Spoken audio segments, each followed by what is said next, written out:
What's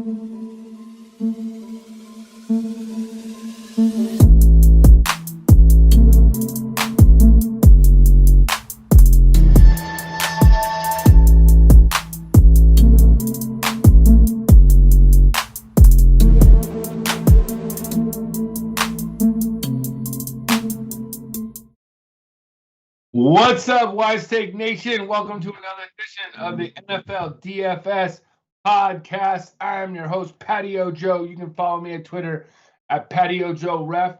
And I'm joined here once again by my man, Paulie D. You can follow him on Twitter at Paulie8Ds. Paulie, we're sitting here, we're talking the wild card round. I swear to God, I feel like it was just yesterday we were talking week one. And now it is the wild card weekend. We're in 2022. We are both dodging COVID left and right, both on the East and West Coast. How you doing, buddy?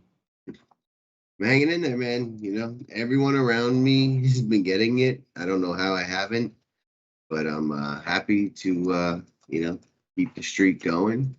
And I'm fucking tired of COVID, I'm tired too. I'm pretty sure it's just the other chemicals that we've put in our bodies. I'm pretty certain that's what it is. It's literally like COVID may get in our bodies and it just turns around and goes, Or like your body's been like, oh, yeah, no, I've been in cable for 6 weeks. Right. You think you need an immune system for this? Like, please, I mean, I think that's like a very, very possible hypothesis to this whole situation. Hey, sweetie, how you doing? Yeah. And, kids. And plus, I think like later on, like I knew it's whoever choices if you want to take the vaccine or not. It's the same thing. In my mind, I took it because I'm like, if that affects me when I'm older, I'm not going to blame it on that. Like, that's a really funny way to put that. But I get what you mean. It was that vaccine I took back in 21. Right. It's not. I hear you. And I'm really not against it. I'm getting more and more against it as I'm seeing the evidence of like, it doesn't matter, everyone around me that was like vaxxed and double boosted and, living, La Vida Masca and like, they're the ones that have gotten it. And like the people I know that haven't, it's like, I just don't see the point of doing it. Like, I don't get flu shots. So, but I don't like, it's so insane how politicized it is that like I don't even really like talking about it. It's just like I mean, last thing we'll do what you want. The last thing I'll say about like one of the main driving reasons for me to get it is because I want to be able to go anywhere. So like, okay, here you go, boom, there it is. It doesn't matter to me. There you go. Like I just, you know what I mean. So I can go here, I can go there. I don't have to get a fake car or whatever. It's just, it is what it is. Hopefully we won't have it that long, but it's probably here to stay. That being said, let's move on to NFL. Mm-hmm. Going back to Week 18, don't know if anybody wants to know, but 15-3 cash games, unbelievable. Once again, Paulie, nice. I swear, I going into the afternoon slates, I was literally like 100 in every almost in 100 man. In the 100 man, I was like 100. Yeah, and I had the Miami D, which was 3% owned. I had Russell Gage. Mm-hmm. I had Cup. I had Matt Stafford. So I had players going. Penny? Didn't you have Penny? And no, that was a couple. That was the week ago. But my point is that I had A.J. Dillon and Brandon Cooks in the early part of the day, and they both busted. And but the other guys came up, and I had the Gage, which was 7% owned, and the Miami D, which was 3% owned. Talk to me about using the stack technique, which you have avidly, been against in cash. The headlines your article that you do not believe in stacking in cash, but yet you found yourself. I had Stafford and Cup, which I consider a combo. Not a stack. Okay. A stack to me is like you're using a tight end or receiver. You're using stuff like that, like more than like quarterback receiver, they really correlate well with each other, you know? So a lot of times I will go with the thought process of, well, let's say I'll have A pairing. quarterback and I won't get the receiver because I know I'll get part of the receiver's production through the quarterback, so I'll go somewhere else in receiver. But last week, the value on Stafford met up with the the Cup and having to play the chalk and Cup. One thing else, I was on the radio again on Monday, and I called up and I was talking more about the debacle of the Chargers Raiders game. It is what it is, and I was telling about how there was more than one reason that everybody's pointing to a timeout where, okay, he effed up on the timeout, but Chargers still didn't execute their run defense, and they were saying we're going to run the ball right up the gut, and they didn't stop them. Yeah. Anyway, so it didn't matter if they were going to call timeout or not. Chargers didn't stop them. Right. So, but the Raiders coach said he wasn't going to kick the field goal until he called that timeout. Yeah, but I still think they would have ran the ball on that third down play, and if the Chargers didn't stop them, it would have been put in the same position. They still would have went for a field goal. It might have been a longer field goal. Oh, I don't think they were going to kick the field goal. I think they were going to run out the clock, and then the Chargers called the timeout, and he was like, "Oh, really? You're trying to beat us while we're trying to tie? How do you like it?" Yeah, I still think that they would have tried to the field goal even if it was long enough, and they, Why? But anyways, well, what if it gets blocked and they take it to the house and you ruin your season? I don't think that was going to happen. But anyways, I was talking more about cash games, and I think the biggest reason why I went 15-3 this year was I realized that you can be as chalky as you can in cash games if you stick to the reason of the concept of not stacking, because the optimized lineups and the lineup trains 95% of the times will have the value running back with the star receiver on the same team and pair that up. So you'll already be different if you don't stack, because those optimized lineup always has a stack in there. Or the trains that I've seen, I listen every single week. I've watched them and I'd see it. The ones that hit, I'm like, yep. The ones that don't hit usually have. It's just what I've been noticing over the past 2-3 years. How did your week 18 go? I really don't even remember. I don't think it went well. But I've been in just utter chaos in life, and I don't know. It definitely wasn't great, I can tell you that. So I think it was kind of ho-hum. I might have lost a couple bucks. I barely remember who played last week. I'm on St. Brown. He did really well. I don't even think I even played that much. I think I did 30 lineups in the $9, and that was it. It just. Week 18 to me is I played it, but it's I lowered my volume just a little bit. I didn't go as hard as I'm not one to I want to be smart with my bankroll. So anyways, let's move on to the wild card round. What we're going to do, guys, is we're just going to go game by game, kind of select some players we might be interested in. Paulie will look at more of the DraftKings. I'm going to be looking more at FanDuel.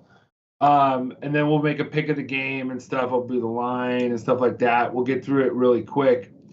Starting off, first game of the slate, Saturday at 4:30 Eastern Time in Cincinnati. We got the Las Vegas Raiders traveling to Cincy to take on Joe Burrow and the Bengals. The line. Oh, yeah. I know what happened. I went all in Samaje Perine. I actually had a lot of good stuff surrounding him. But Samaje Perine, who was an honorary captain, and you didn't even play. Not get us there. Yeah. That's what happened. I conveniently forgot that. Continue. I would wipe it out of my memory. So, so the line opened at 48. It's moved up a point to 49. With the says Raiders are -1. Negative. Bengals are favored. I think they're like 4.5-point favorites. Oh, they're -5.5. Sorry, my bad. Yeah. -5. I'm reading it wrong. They're 5.5-point favorites. Paulie, here's what I'm looking at this game as a thing. I think that the Raiders were given no favors by the NFL playing the Sunday night game and then playing 5 quarters and then having to play the first game on Saturday early on an early week. Going into Cincinnati, who rested Burrow. Chase played like 3 or 4 snaps, got the record. He's out. Higgins didn't even play. Mixon was out. Ryan was out. I just think that the Raiders' magical ride ends on Saturday, and it's not because I'm a bitter Charger fan. I just think that they're tired, they're beat up, and that in 3 games against the Raiders in his career, Joe Mixon has 5 touchdowns, over 300 yards. It should be a positive game script. To me, I feel like he's my favorite play of this game. One of my favorite running backs of the slate. If you're in a one and done kind of situation, I really like Mixon this week too. I think he's got his best matchup going up against this Raiders defense, who's going to be tired. Another thing I've noticed that I've learned that Jamar Chase does well against teams that blitz a lot, and the Raiders are like one of the least teams in the league that have blitzed in the last 3 or 4 years. Like they've been in the bottom 5 teams of teams that blitzed. The other game against the Raiders, he went 3 for 32. He did score a touchdown on 6 targets. I'm thinking this is a T. Higgins week or a Tyler Boyd week. T. Higgins popped up on the injury report this week, so we're going to be looking for that. I'm looking it's going to be more of a Tyler Boyd and T. Higgins week with Joe Mixon, and I have the Bengals winning this game. I don't know if they cover. I think it's going to be I might take the Raiders in the points, but I think the Bengals win. The Raiders, on the Raiders side, I think Josh Jacobs is a pretty safe play on FanDuel. His price is $7,200. I don't really. I think on Hunter Renfrow is a good play too, and Waller. Not really interested in Carr, but that's about it. How do you see this game, Paulie? So I really want Cincinnati to win. I bet them to win the Super Bowl. Not that I'm like uber confident that that's like going to happen, but I think they have like a really nice path. If things go the way I think they will, they're going to end up with the Titans, which is, in my opinion, the easiest of those teams remaining, a team that they should be able to beat. And then sets up a matchup with the winner of the Bills-Chiefs game. And they just beat the Chiefs. Joe Burrow's a top 3 quarterback in the NFL right now. But, I do agree, like, this is a decent Joe Mixon spot. I do not agree with fading Jamar Chase ever. But I do like your position on why, it makes sense. But still, like, there's not many guys that can put up a score like he can if this game goes a certain way. The one biggest concern for me is Joe Burrow was top 5 most sacked quarterbacks, and the Raiders do rush the passer very well. So I do think it's going to be a cold, windy day in Cincy, and setting up Joe Mixon would be ideal. The Raiders just seem to have a knack of hanging in games, leading games they shouldn't. I don't think this will be like a Cincy route, so it could be decent for DFS stacking. I do like Burrow with Chase, T, Boyd, the tight end.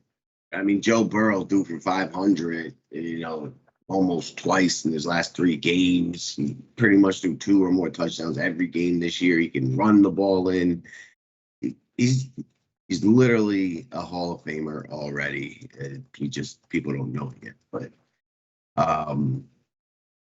Las Vegas, I don't think the Bengals defense is great. I don't think they're horrible. Vegas seems to kind of be able to move the ball on anyone. Not great, but they're also getting a little bit healthy. You may see some Waller. I think it's close, but I do think that since he, prevails, um, I'm planning to play mostly the 6-game slate. I want to kind of like analyze all the games as one, not like smaller slates. And I don't like loading up on the first game in these kind of like types of slates all that much. So, my Cincy little, futures bet is enough for me. I probably won't get many guys outside of Joey Mix and maybe some low-owned Raiders guys that I think could be like cool, like a Zay Jones or Josh Jacobs or Waller if he doesn't project to be very popular because he's got massive ceiling. I like other games to like shoot out and be like great for DFS more than this one. Do you think Renfro is going to be chalky on DK? Is his price? Let me look at like all the receivers. Renfro, yeah, he's projecting to be fairly chalky. They're projecting to be playing from behind. Like, his price is pretty nice. There's not a ton of value. I personally don't think he's that great. Mm-hmm. All right, good. All right, cool. Let's. So you got Cincinnati winning this game, but you think the Raiders are going to cover though, probably. Yeah, I'm pretty much in the same boat as you. Joe Burrow's first playoff game, Cincinnati's maybe not that first playoff game, but they haven't been in many, and the Raiders they're the opposite of the Chargers. They hang around when they're not supposed to. Mm-hmm.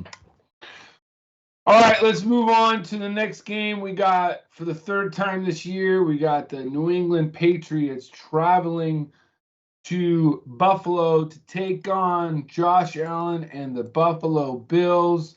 Bills are 4-point favorites. The line started at 43.5. It went up to 44. It's going to be like 0 degrees in Buffalo. It's going to be really cold again. I don't think it's going to be windy like it was in the first game up there where the Patriots went and put a smacking to the Bills. How do you see this game going, Paulie? Bills route. The Patriots are just not that good. The Bills are at home. That, mid-season thing, I say this time and time again, the regular season has ebbs and flows. That was when the Patriots were peaking. The Bills were kind of falling apart, but there's no one on the field as talented as Josh Allen on the other side.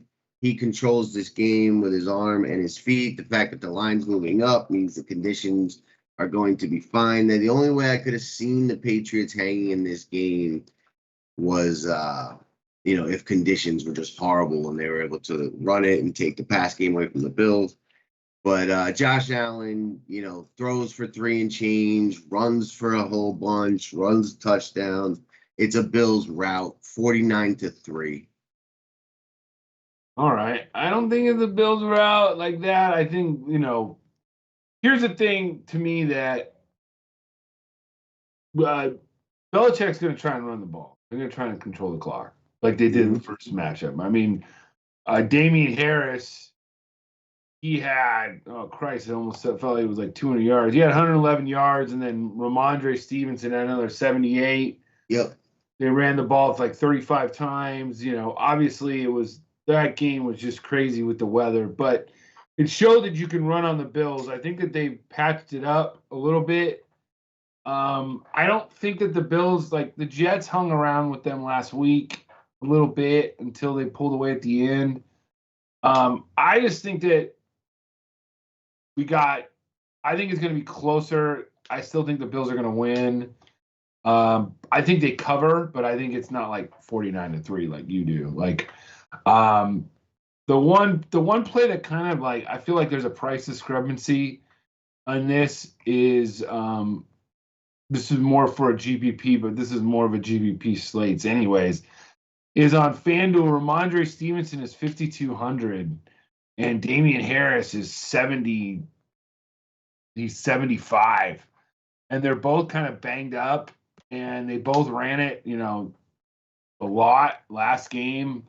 I don't know. It just seems like a little bit of a price discrepancy. There's not really much I'd want from this game. I feel like it's going to be an ugly game. Maybe I would do a Josh Allen sort of naked, Gabe Davis, especially if Sanders.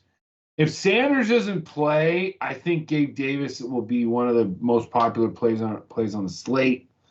Because they're going to put J.C. Jackson on Diggs and that's going to leave Davis and Knox to kind of roam around free, I think. So, I do think that some of the Patriot receivers are kind of interesting, like, Jacoby Myers, Hunter Henry. Like, I don't like the running game at all for the Patriots. Like, they're going to be trailing.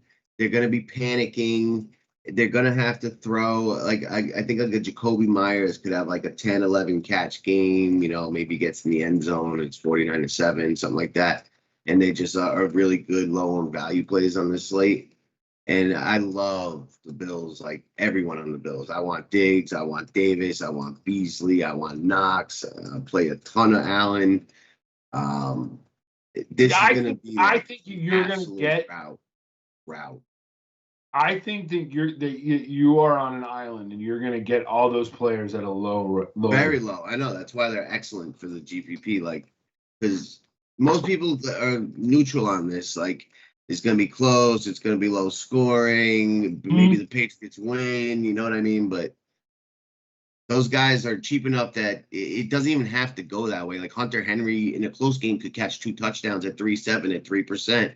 You know what I mean? Like these guys are good options in GPPs. Like you could play pretty chalky the rest of your lineup, and 1 or 2 kind of guys like that is what sets you apart and like wins you tournaments in these kind of slates. All right, Paulie. So we both got the Bills moving on and covering. Let's move on to the Sunday slate, where we're going to start out with Jalen Hurts and the Philadelphia Eagles traveling down to Tampa to take on Tom Brady and the Tampa Bay Buccaneers. They're 8.5-point favorites. Line is down 3.5 points. Kind of weird. From 49.5 down to 46. I think the big news I think we want to find out is if Fournette is back, which he was activated from the IR. I think that nobody's going to be on the Eagles. Everybody just thinks it's a foregone conclusion that Brady's just going to roll out there and win the game. I think they're going to win. I don't know if they're going to win by 8.5 points. Eagles, I think Jalen Hurts is a great play. Just play naked and get some maybe garbage time production at his price. I like Mike Evans this week. I really like Rob Gronkowski. We know the Eagles cannot cover the tight end. The Buccaneers are banged up with their receivers, and he was probably going to rely on who he cares, who he knows most. So Gronk at 7,400 on FanDuel, he's $100 less than Kelsey, which makes it a little bit of a tough decision. People will just say they'll go Kelsey on that in that way, but I don't mind Gronk as a little bit of a contrarian if you're going to, put them up against each other. But I think the Bucs will win this game, but I think it'll be better than the first time that they met, where Hurts kind of played like shit early in the year. What do you think, Paulie? Yeah, the Tampa Bay Bucs, are injured, are not playing. They're not peaking going into this playoffs. They lost some of their better players to injury, to controversy. They've barely beaten horrible teams in the last few games. This is a team going in the wrong direction. Luckily, so are the Eagles. I think the Eagles can win this game. I think it'll definitely be close. Low scoring and not much DFS interest for me anywhere outside of like you want to run like a Hurts Goddard stack to be contrarian. I don't mind Mike Evans or Gronk, but I think Rashad Perriman is like the interesting GPP thing. Like we've seen him do well for Tampa in the playoffs before. He caught like 6 or 7 balls last week as Brady was trying to figure out like who else he could throw to. Evans got injured like 3 separate times in that game. Like he's definitely not going to be 100%. And the Eagles aren't as bad as they have been historically against the pass. If anything, it's going to be like one-offs for me. Like I don't plan to play any Brady. Regardless of who's back in the backfield, I don't plan to play any of the Tampa Bay running backs. I don't mind the Mike Evans one-off. I don't mind Gronk, but I think he's too expensive. And I have a little bit of interest in Rashad Perriman, but that's about it. I'd say Goddard's really the only person I'm interested in Philly. Like, if I built 100 teams, maybe I'd have like 5 Hurts teams. Mm-hmm. All right. So you got Tampa winning though? I guess, but not covering. Eagles covering? Yeah. Yeah. Okay. I really wouldn't be surprised if Jalen Hurts pulled an upset here. I don't think Tom Brady can really throw the ball downfield as that well. These receivers are injured. Like, they're really going in the wrong direction. All right, let's move on to the next game. We got 3 more games to go. We got the Jimmy Garoppolo, Deebo Samuel, and the San Francisco 49ers traveling to Big D to take on Dak Prescott and the Dallas Cowboys. The Cowboys are 3-point favorites. It's down from 3.5, and the point total is 51. Seems like this is where a lot of the action's going to be going. It also seems to be like this is the one game that I'm feeling from like Twitter and the public that everybody's just like the Niners are just going to win this game. They're going to go into Dallas and win this game. I can see it. I understand the thinking, but I also saw Dallas 100% go all out last week against Washington, not rest any of their starters. They're trying to get their offense working good. Micah Parsons sat. He was on the COVID list. So he's out. He was out last week. He's back. This is a tough game for me to pick. I think that, people just think that, because the Niners came back against the Rams, that they're going to be able to just come into Dallas and win. Mm-hmm. I don't know. Like, I think this is going to be a shootout. I think I like what Vegas. I would go for the over. But I think Dallas is going to win this game, even though the people think that there's going to be an upset. Like, out of all the games, I see this being the one game that could be the upset for sure. But I'm not going to – I still think Dallas is going to win at home. Against a good Frisco team, I love Deebo Samuel. He's probably my favorite play, from the Niners. I don't mind Elijah Mitchell on the Cowboys. Dak Prescott at 8,000 against that bad San Francisco secondary. I really like that. Of all the quarterbacks this week, Dak at 8,000 I feel like is the best value price combo, especially if he's playing down. He's going to be passing. If he's up, he probably got up because of passing. So I love Dak Prescott. He's probably my favorite quarterback of the week. Who do you pair him with? Who's your favorite pairing? Probably Dalton Schultz. There's so many mouths to feed in Dallas that I've found that like Cooper and Lamb or another one, maybe Cedric Wilson. That's the one that like last week I had him in some of those showdown slates. And I felt like Ced Wilson is becoming like everybody's just totally focusing on CD and Cooper, and they're letting Wilson and Schultz just kind of roam free. Those are probably my two favorite plays to pair with Dak. Bringing it back with Deebo, Kittle. This is just a game for Kittle to blow up. Dallas is very good against a tight end. Yep. So I like that. There's some good tight ends this week. They're all in good Yes. matchups. So I'm going to still stick with Dallas to win this game, but it's going to be a shootout. It's going to be the one I think you want to be most invested in. Paulie? Honestly, Joe, I agree with everything you said. Uh, almost like is no point in me saying anything. Like I do want to echo like how impressed I've been with Cedric Wilson.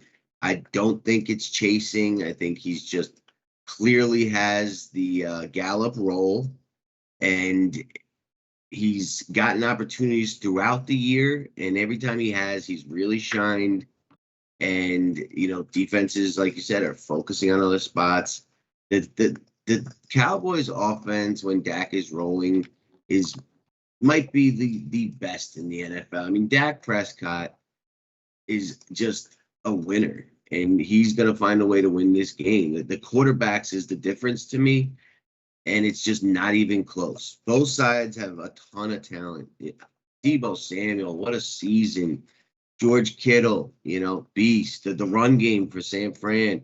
Brandon Ayuk, I don't have a ton of interest in just because of too many mouths to feed, and I don't see him having like a ceiling kind of game. But another weapon, this kid Jawan Jennings coming around all of a sudden. Like this game shoots out. Dak Prescott finds a way to win, and I have a bit more interest in CD Lamb. Like I know he hasn't done it in a while, and we've seen Schultz pop off and be super consistent and cheap. I just don't. I think like I don't know. I also want him paired with his best player, and I think that you can get like real aggressive with the stacking in this game, like 5 or 6 players from this game in a lineup. Like quarterback, receiver, tight end with running back, receiver, tight end from the other side. And, this game goes for 70 total points, and, that kind of build wins slate. I'm not saying that's like my favorite build, but it's, if I had 100 teams, I'd have like 10 game stacks here, just devoted to this. Yeah, no, Elijah Mitchell, I think, is another person because they like to run the ball. So Yeah. I think he's in there. This is probably the premier game, I think, of the weekend that people are going to want. Let's move on to Sunday Night Football, where we have the Cinderella Pittsburgh Steelers going up against Pat Mahomes and the Kansas City Chiefs. Chiefs are 12.5-point favorites. The line is down to 46. And Ben was on playing the wheelchair.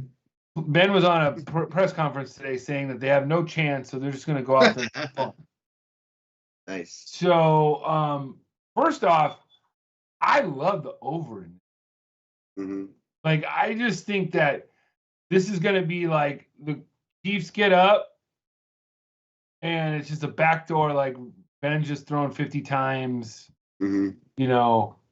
And they get boat raced. But I also don't think I think 12.5 points is too much. Like the second time that they're playing each other this year, too. Mm-hmm. I wish that on a DFS perspective, I wish that CEH was out because I would love Darrell Williams in this spot. But if they're both there, I don't want any of them. I think Mahomes is fine. I think there's something wrong with Tyreek Hill, so I'm not really into it. He's total contrarian play to me. At that price, I'd rather just play for Debo or something like that. And I think for the Steelers, Deontay Johnson, he's got a good price at 7,200. He's fine.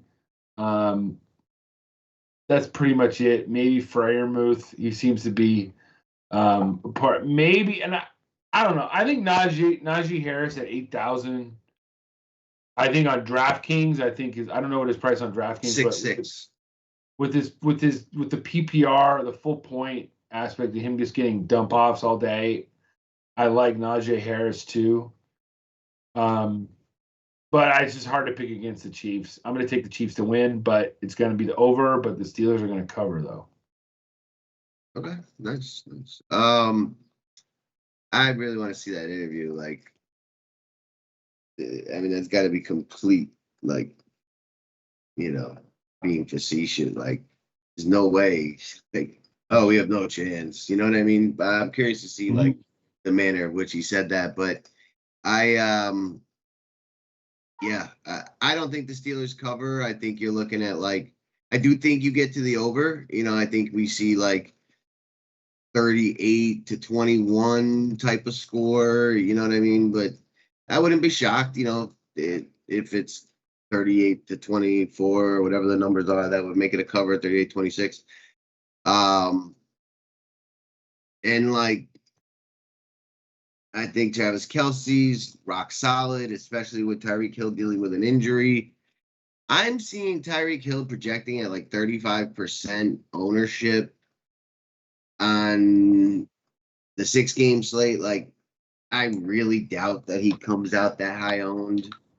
And like, yeah, like he clearly like has not been himself. I mean, which makes other guys interesting. If we both think the Chiefs are putting up 30 plus points, like somebody is going to have a big game that's going to be low owned and cheap, unless it's just all Kelce and Mahomes and, like a Edwards-Hilaire, touchdown or something. So like Byron Pringle's really impressed. I think Mecole Hardman's worth a look. I think, we got to see what the status is of the running backs. Like Darrell Williams is questionable. I think he's questionable every week, but I think he's kind of in play. Like the Chiefs love to, dump off to their running backs when everyone's worried about Tyreek and Kelce downfield. And like a Williams for the Chiefs seems to always like get a 1 or 2 touchdown games in this, first round playoff game. So like, I don't even really care if Edwards is there or not. Like, I think Williams will get like some red zone touches and the pass game work, which is like where you want to be. And I do think like a one-off from the Steelers is fine. Even like Ray McLeod seems to be like, becoming Ben's favorite target. The kid returns punts. He's 3'7". If he kind of makes everything else fit. I would be curious to see James Washington's status though. Freiermuth, for sure. I think Chase Claypool, is like a capable guy at that price. They are going to be throwing a ton. And Deontay Johnson could post a massive game if, it is a little bit closer. And I don't think the Steelers give up. I think down 20 with 2 seconds on the clock, they throw a Hail Mary and try to put up 7 more points, even though it's worthless. You know what I mean? So, like, yeah, I'm really on the same page as you. I just think the Chiefs win by a bit more. All right, let's move on to the last game of the weekend. It's Monday night. First time there's a playoff game on Monday night. We have the Arizona Cardinals traveling to Los Angeles, going to SoFi again. Place where they won earlier in the year against the Los Angeles Rams. The Rams are a 4-point favorite, and the line is at 49.5, down from 50.5 where it opened up. Paulie, you start us off with this game. How do you think this game? This game for me is hard to put my finger. This to me is the hardest one to pick. Like there's great things and like some things to be concerned with how both these teams closed out their years. I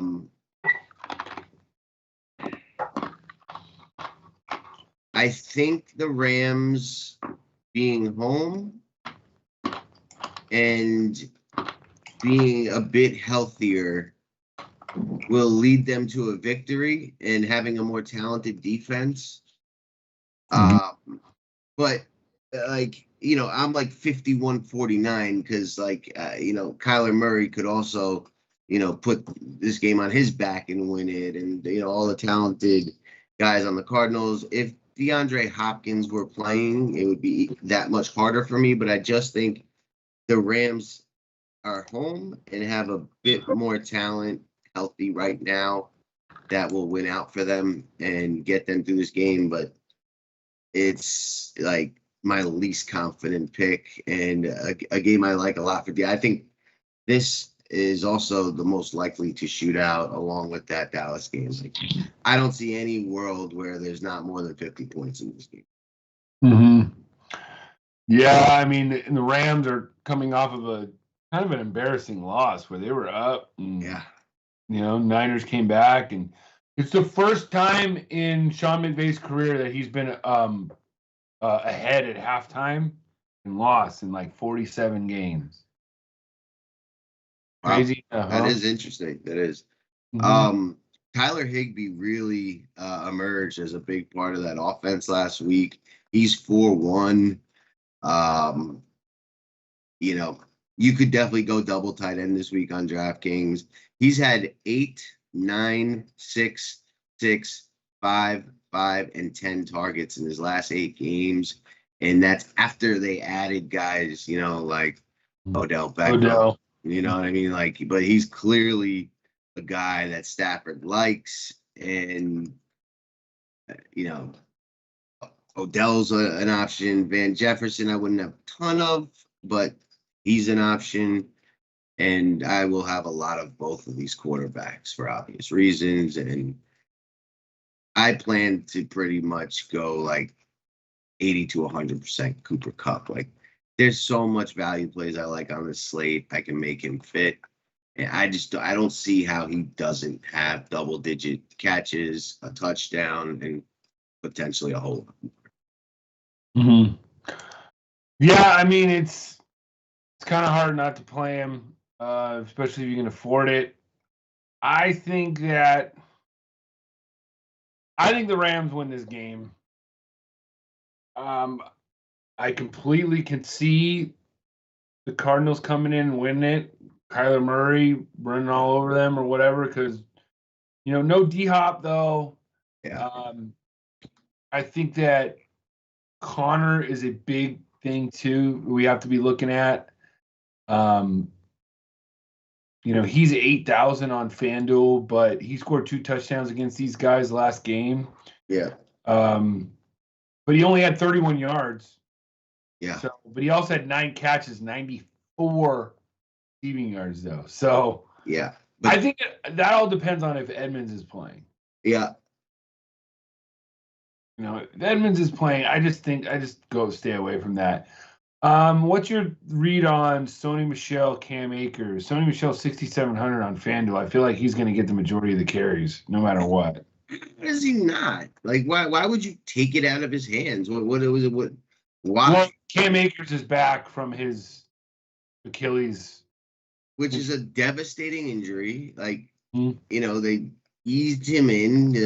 I didn't see anything that was like, oh, we got to get him in front of Michel. Michel has, been extremely impressive, is in shape, like, why would you throw a rusty guy who hasn't been getting hit, who's coming off like a devastating injury, in front? Like, it makes no sense to me at all whatsoever, but I'm not really interested in any of the running backs here because both quarterbacks are going to throw for 300 plus. Like, the Rams coach has game plans for specific teams, and against the Cardinals, he's going to throw the shit out of the ball. We've seen it a bunch of times, and they're probably going to be leading and forcing the Cardinals to kind of do the same. And it's not really easy to run against the Cardinals. I don't have any interest in running backs here, like, at all. None.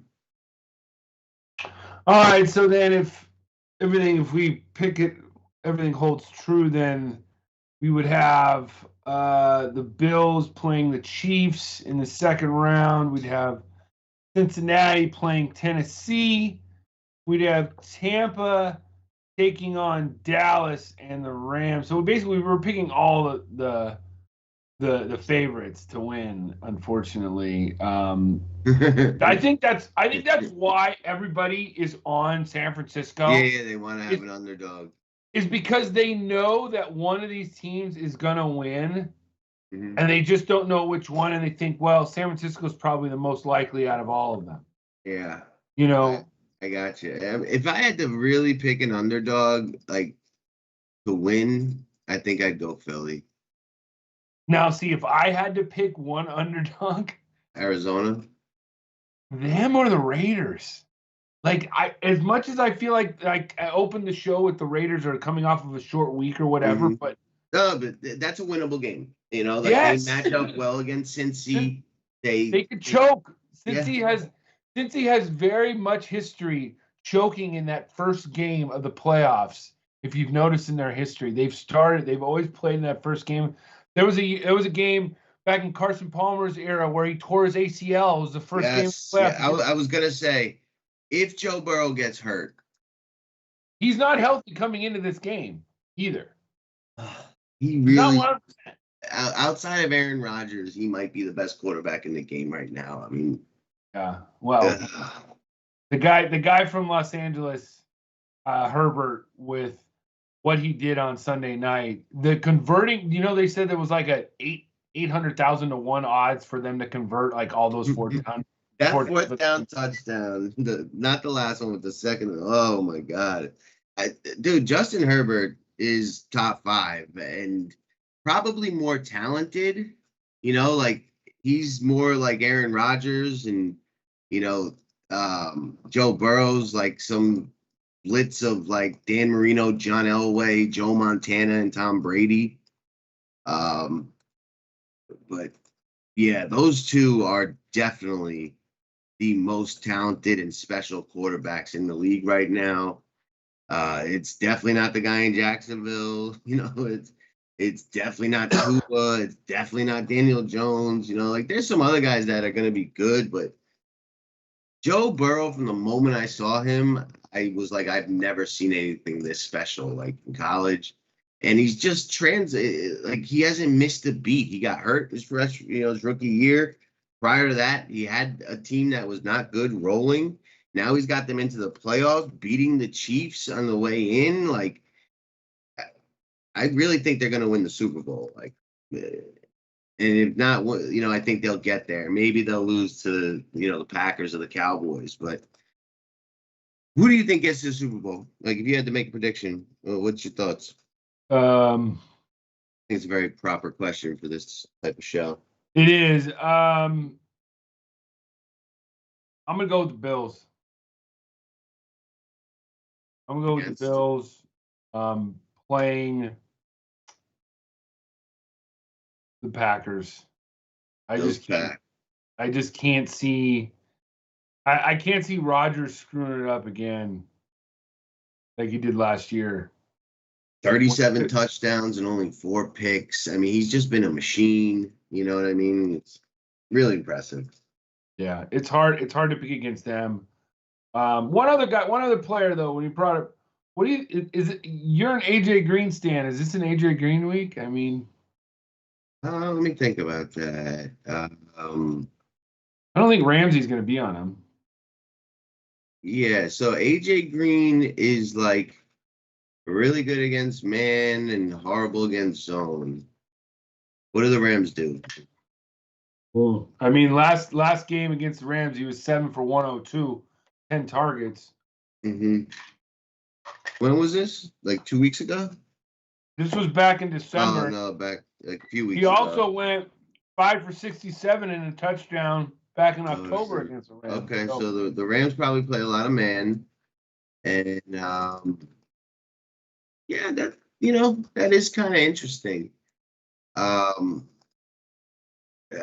it's just a situation with a lot of mouths to feed. I wouldn't be shocked to see, the quarterback running 2 touchdowns on his own, Zach Ertz, Antoine Wesley, Christian Kirk, the running game, but yeah, I think AJ Green is a nice contrarian play, cheap. Nobody's going to be on him.